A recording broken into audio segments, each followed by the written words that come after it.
सब मना करेंगे। तो मान लो, लेकिन आखिर में इसने माना नहीं, भगवान की परीक्षा गई और फिर छठी गलती क्या करी? चलो अगर सती के रूप में ही चली जाती तो ठीक था, लेकिन उसने तो अपना रूप त्याग दिया, नकली बन करके गई। और भगवान के पास नकली वस्तु का क्या काम है? भगवान कहते हैं कि तू जैसा भी है, चोर है, उचक्का है, लुटेरा है, पापी है, डाकू है, मांसाहारी है, जैसा भी है, तू मेरे पास आ जा, नकली रूप बना करके मत आ, जैसा है वैसा आ जा, मैं तुझे अपना लूंगा। लेकिन इसने अपना रूप त्याग दिया, नकली बन करके गई है। और फिर सातवां, पति से फिर झूठ बोली है कि मैंने कोई गलती नहीं करी, कोई परीक्षा नहीं ली। झूठ पे झूठ ऐसे गलतियां करी। तब भगवान ने विचार किया कि अगर प्रणाम करना होता तो मैंने कहा यहीं से कर लेती, कुछ न कुछ जरूर है। तुरंत भगवान ने ध्यान लगा करके देखा, तब शंकर देखे उधरी ध्याना, ध्यान लगा करके देखा शिव जी ने, तो क्या देखा? सती जो की ने चरित्र सब जान लिया, जाना। ओहो, इसने तो मेरी मां का रूप बना लिया, अब इसको मैं अपने पत्नी वामांग में कैसे स्वीकार करूं? तुरंत भगवान ने उस सती का वहीं से परित्याग कर दिया, मन से ही उसको त्याग कर दिया कि अब ऐसी पत्नी को मैं वामांग में नहीं बिठाऊंगा, ये तो मेरी मां बन गई है।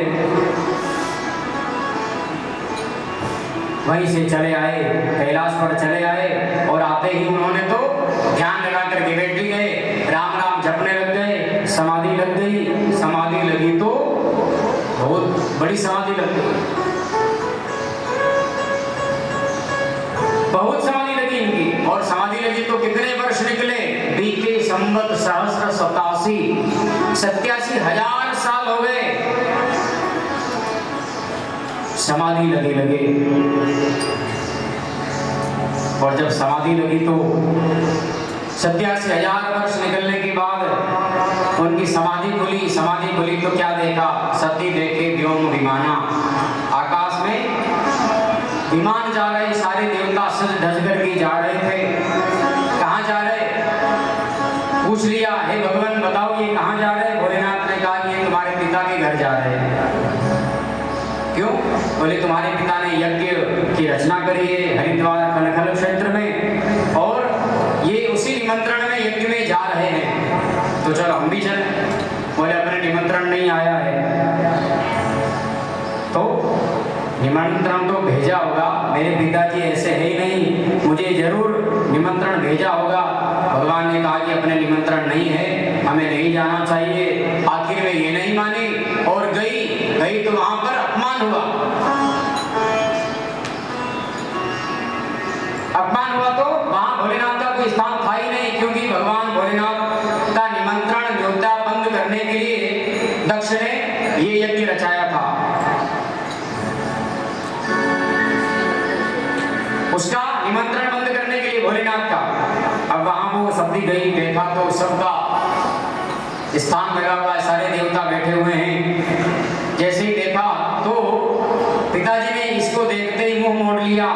माँ ने कहा चल बेटी कोई बात नहीं, तू आ गई है, चल मैं तुझे यज्ञशाला में घुमाती हूँ। जैसे ही यज्ञशाला में गई तो वहां देखा सारे देवता बैठे हुए हैं, लेकिन भोलेनाथ का कोई स्थान नहीं है। इसलिए अब अपने पति का उसने अपमान जो है सहन नहीं किया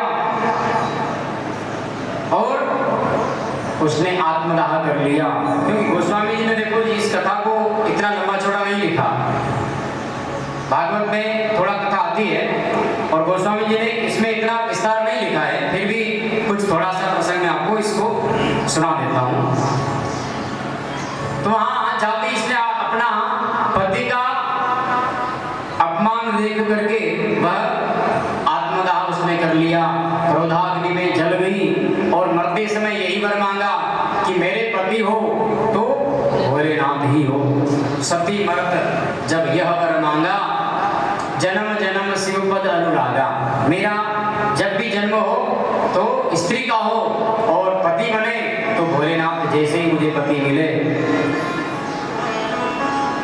वही सती फिर दूसरे जन्म में राजा हिमाचल के यहाँ मैना के गर्भ से पार्वती के रूप में इसका जन्म हुआ है। और इस पार्वती को भी मालूम पड़ा कि मैं वही सती हूँ। नारद जी महाराज एक दिन आए, उन्होंने बताया कि तुम्हारे पति भोलेनाथ है, कैसे मिलेंगे मुझे? वही भोलेनाथ तो बता दिया कि इसको जो है भोलेनाथ अगर पति चाहिए तो तपस्या करनी पड़ेगी, तब करना पड़ेगा।